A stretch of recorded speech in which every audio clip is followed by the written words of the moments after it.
Today on Macaulay Math, we're looking at increasing and decreasing functions. Intro.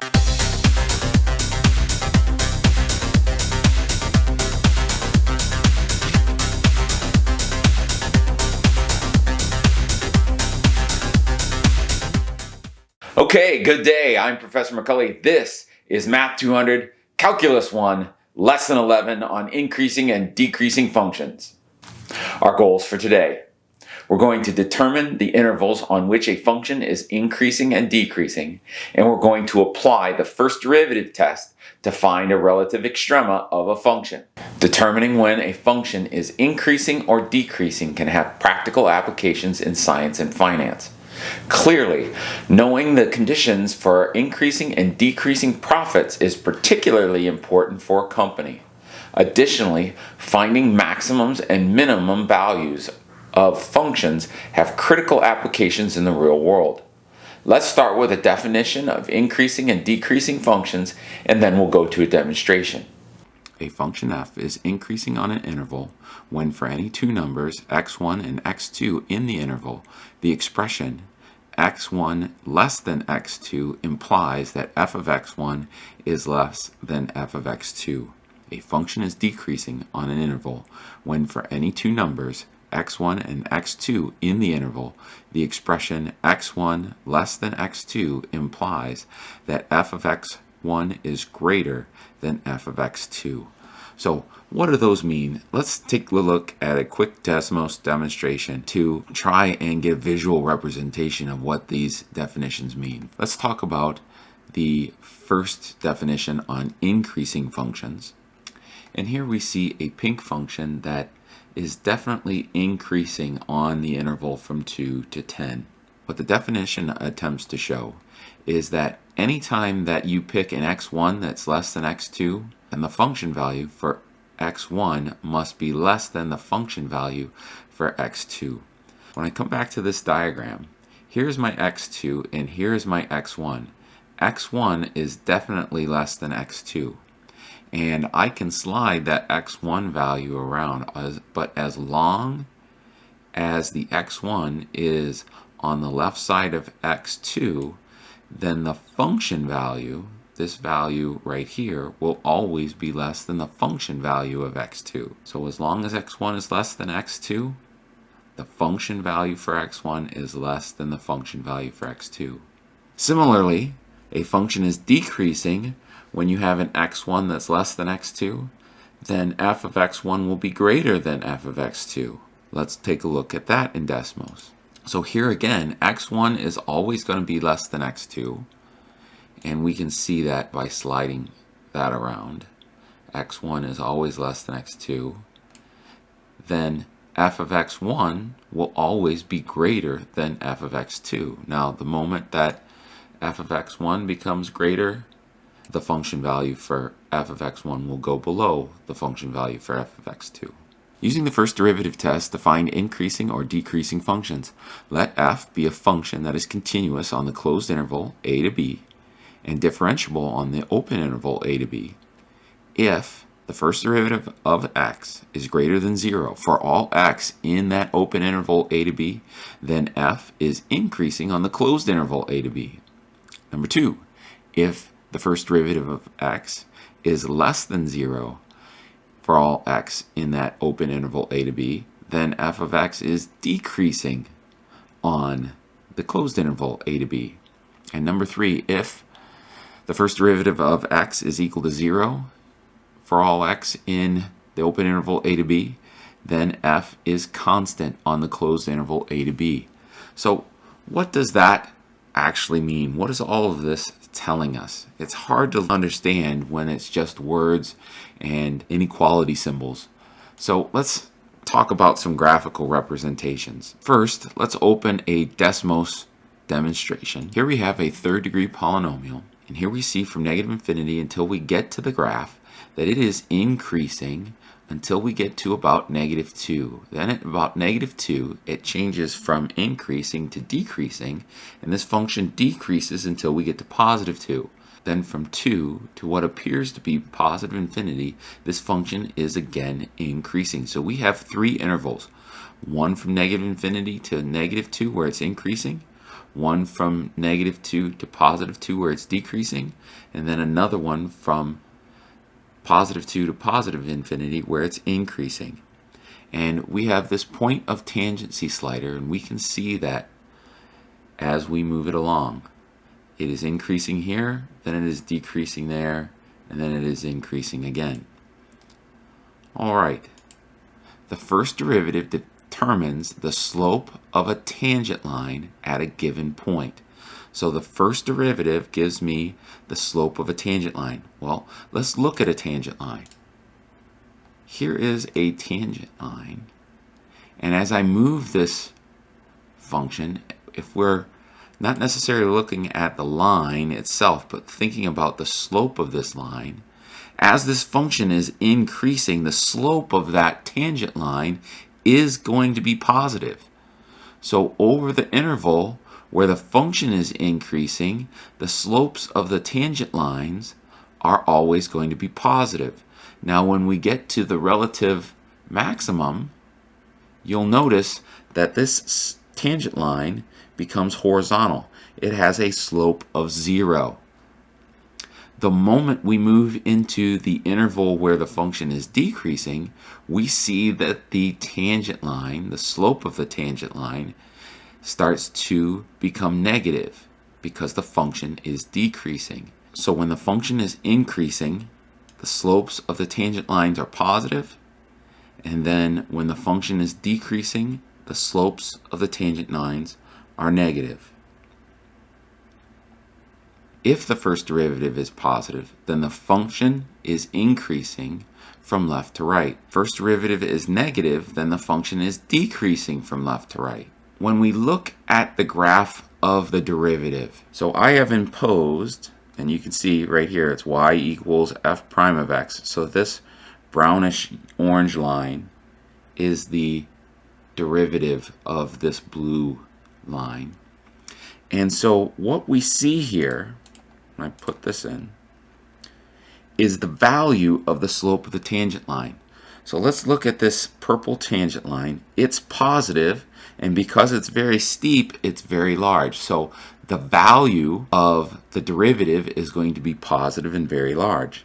Now as we move this slider over and we get closer to that relative extrema, you'll notice that the slope of the tangent line is starting to level out. It's getting smaller. So the value of the derivative is getting smaller.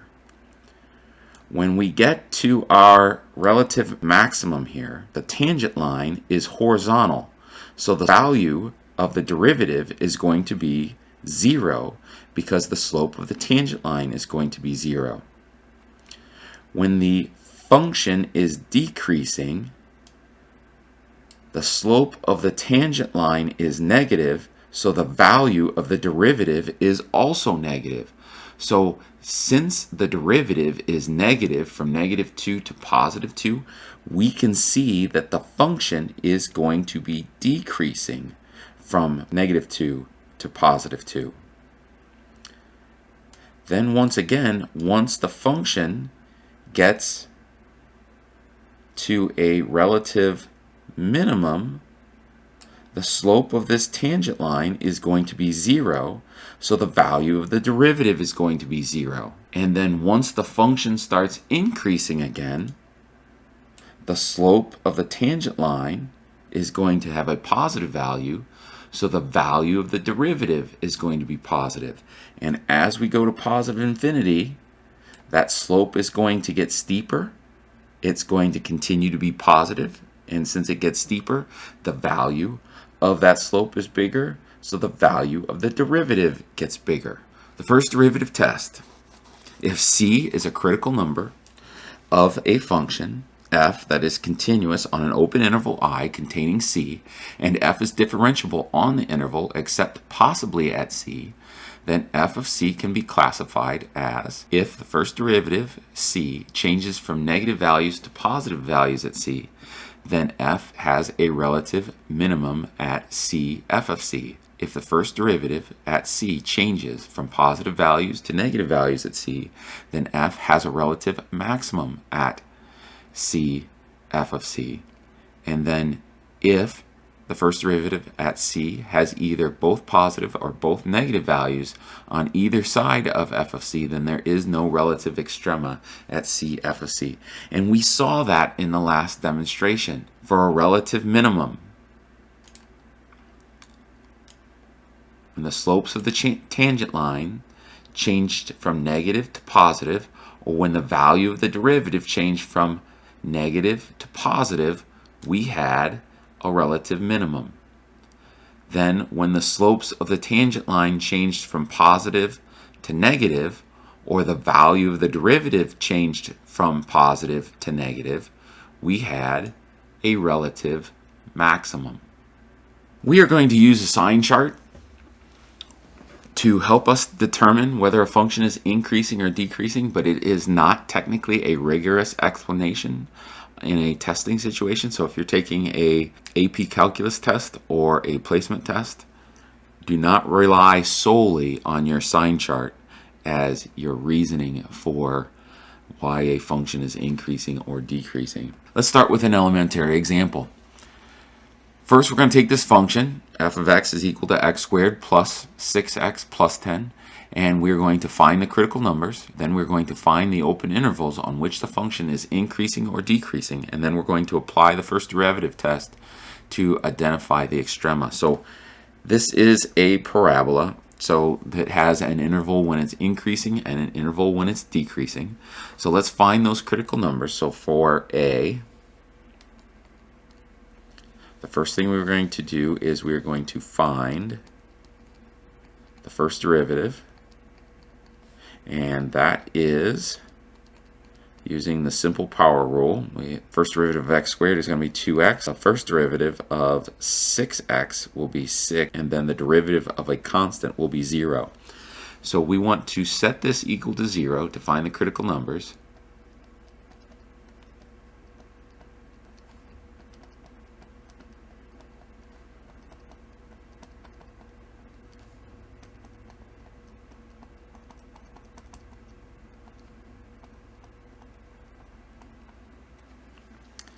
So we'll get 2x plus 6 equals to 0. And so 2x equals negative 6, x equals negative 3. This is our only critical number. And so A says find the critical numbers. We have done A. That is our answer. Part B says find the open intervals on which the function is increasing or decreasing. Let's get a number line here. And let's put our critical numbers on the number line. So negative 3. Now, negative 3, since it's a critical number, it is the only place on the entire real number line where the function can change from increasing to decreasing. So what I'm going to do is I'm going to pick values on each side of the critical numbers and determine if the function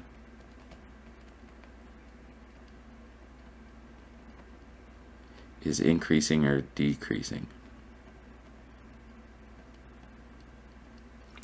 So negative 10 is certainly in this interval, and if I plug negative 10 into this function, negative 10, and if I plug negative 10 into the first derivative, negative 10 times 2 is negative 20 plus 6 is negative 14. And it doesn't matter what the number is, it's just we need to know if it's negative or positive. So on this interval, the value of the derivative is going to be negative. If I plug in, say, 0, 0 is easy. 2 times 0 is 0, plus 6 is 6, and again, the value doesn't matter. What matters is whether it's positive or negative. So since it's positive here, we know that since the value of the derivative on the interval from negative infinity to negative 3 is negative, then the function must be decreasing. So on the interval negative infinity to negative 3, f is decreasing,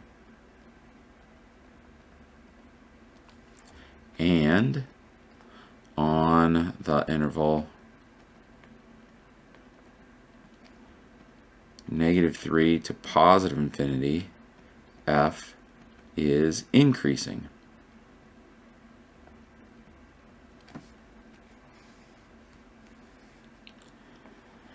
And then C, apply the first derivative test to identify the extrema, since it changes from decreasing to increasing. So I know that this function is decreasing until I get to negative 3, and then it starts increasing. Therefore, at negative 3,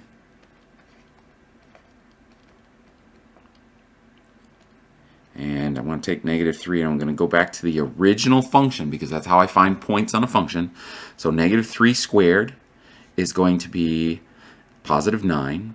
6 times negative 3 will be negative 18, plus the positive 9 will be negative 9, plus 10 will be positive 1. So at negative 3, 1, we will have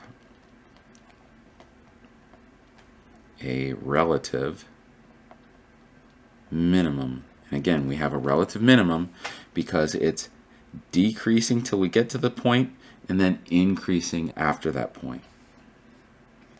And if you are unsure, you can always go back to Desmos. Y equals x squared plus 6x plus 10. And we can see right there that at negative 3, 1, we have a relative minimum. So we were correct. Next example, consider the function on 0 to 2 pi and find the open intervals on which the function is increasing or decreasing, and then apply the first derivative test to identify the extrema. So we have a little bit more complex function this time. This is not an elementary example, but I did it so that we can review the product rule. And a lot of kids miss the product rule. We want to find the open intervals on which the function is increasing or decreasing. And so the first thing we're going to do is we're going to find the first derivative.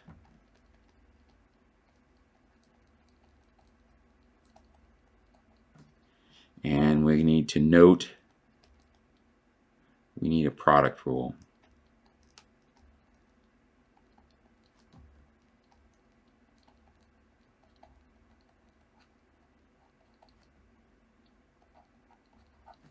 All right, so f prime of x. All right, product rule. I've got the product of sine x and cosine x. So I'm going to leave the first function alone. So I have sine x times the derivative of the second function, which will be negative sine x, plus now I want to take the derivative of the first function, which will give me cosine x, times, I'll leave the second function alone, so I get another cosine x. And the derivative of a constant, this plus 5, is always going to be 0. So let's simplify that a little bit, and we'll have cosine squared x minus sine squared x. Now we want to set this equal to 0.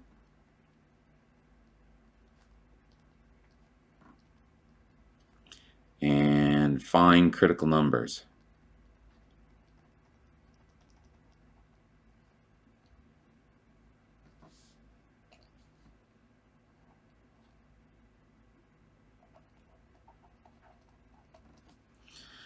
So cosine squared x minus sine squared x equals to 0.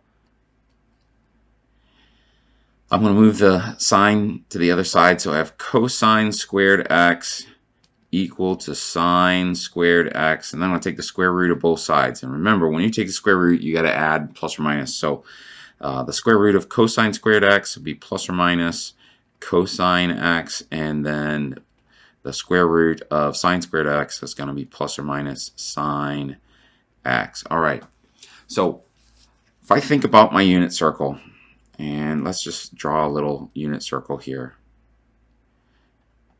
the only places where cosine x and sine x are going to be the same will be here, here, here, and here, where I have plus or minus square root of 2 over 2. Both are positive here, both are negative here. I have a positive sign and a negative sign in the second quadrant, but because it's plus or minus, we're okay. So the only values of x that are going to make this true will be at pi over 4, at 3 pi over 4, at 5 pi over 4, and at 7 pi over 4. All right. So these are my critical numbers. And so let's put them on my number line here. And remember, we're only talking about the values from 0 to 2 pi. So let's put in, I'll put 0 there, then we'll put pi over 4, and then we'll put 3 pi over 4, we'll put 5 pi over 4, and we'll put 7 pi over 4, and we'll put 2 pi on here. And so we're only in these intervals. So we want to determine whether the function is increasing or decreasing in these intervals. All right. And so I got to pick a point that's in between these two. And I'm actually going to pick 0 because it's easy to do.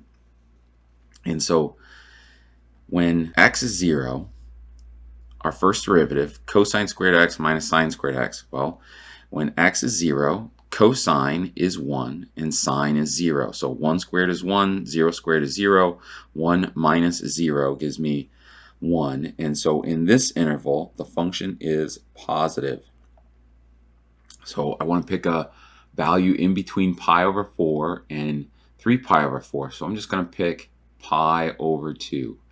Now at pi over 2, the cosine is 0 and the sine is positive 1. So I have 0 squared is 0. I have positive 1 squared is 1. 0 minus 1 is negative. So it is negative over this interval. Then from 3 pi over 4 to 5 pi over 4, I'm just going to pick pi because that's in between those two. And at pi, cosine is negative 1 and sine is 0. So negative 1 squared becomes positive 1. 0 squared is 0. 1 minus 0 is positive. And then here I'm going to pick 3 pi over 2. Now at 3 pi over 2, the cosine is 0. The sine is negative 1. 0 squared is 0. Negative 1 squared is positive 1. 0 minus 1 is going to be negative. And I'm starting to see a pattern here. But if we plug in 2 pi, at 2 pi, the cosine of 2 pi is 1. So 1 squared is 1. The sine of 2 pi is 0. So 1 minus 0 gives me a positive.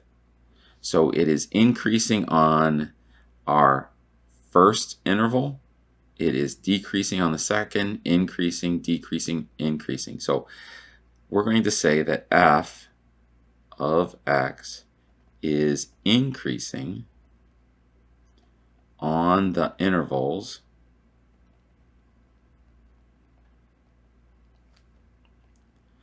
from 0 to pi over 4 unioned with 3 pi over 4 to 5 pi over 4 unioned with 7 pi over 4 to 2 pi, and is decreasing on the intervals where it's negative. So from pi over 4 to 3 pi over 4, it's the value of the derivative is negative, so the function is decreasing. And then union also, we only have 2 intervals where we have the value of the derivative being negative. From 5 pi over 4 to 7 pi over 4, that function is decreasing. So we've done part A, found the open intervals on which a function is increasing or decreasing, and then we want to identify the extrema. So if we go back to this, it's positive to negative, and so it's increasing to decreasing. So at pi over 4, we're going to have a relative maximum. So this is part A. Let's put this down here. And then part B, we'll have relative maximums wherever it goes from increasing to decreasing. So I need a relative maximum at pi over 4, and we'll calculate the y value here in a second. And then positive to negative, we'll have another one at 5 pi over 4. And so it goes positive to negative to negative, and then we'd have another. So that's going to be the only one. And then we'll have relative minimum where it goes from negative to positive. So at 3 pi over 4, and then again negative positive 7 pi over 4. We got to calculate what those values are, and they're going to be, I have a feeling they're going to be the same. So let's go back to this original function and let's plug in. I got pi over 4, the sine of pi over, let's just come down here. F of x equals the sine of pi over 4 cosine pi over 4 plus 5. And so the sine of pi over 4 is square root of 2 over 2. The cosine of pi over 4 will be square root of 2 over 2 plus 5. So this will be equal to square root of 2 times square root of 2 is going to be just 2. And then 2 times 2 is 4 plus 5. So this is a half. So we get 5 and a half, or let's see here, 11 halves. So let's put that in there. 11 over 2. And then the other relative max, it should be the same. So we'll have another 11 over 2. And then to do the minimums here, we'll just plug in one more time. F of x will go sine of 3 pi over 4 cosine of 3 pi over 4 plus 5. So the sine of 3 pi over 4 is going to be square root of 2 over 2, but the cosine will be negative square root of 2 over 2 plus 5. So what I'll have is I'll have negative 1/2 plus 5.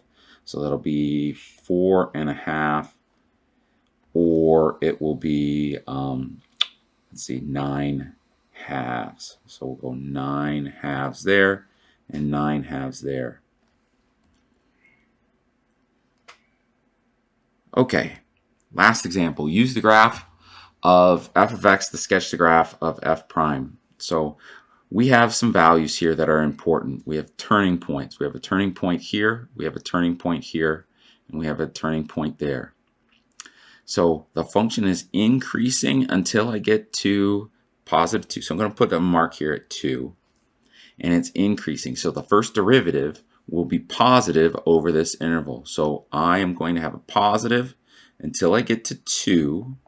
And then at 2, because here I'll have a horizontal tangent line, the value of the derivative becomes 0. This function is decreasing until I get to 0. So the values of the derivative should be negative until we get to 0. And then at 0 again, we have another horizontal tangent. So the slope of the derivative will be 0. So the value of the derivative on our point on the derivative should also be 0. Then this function starts to increase until we get to 2 again. So it increases here, so the value of the derivatives should be positive until we get to this third extrema. So we have positive there, and now since the function is increasing, the values of the derivative should be positive. Then from 2 on, this function is going to be decreasing, so the values of the derivative must be negative. So this is going to be my simple graph. Now again, not perfect. I don't know if this should go down further or this one should go up higher, but I get a generalized version of what that graph should look like.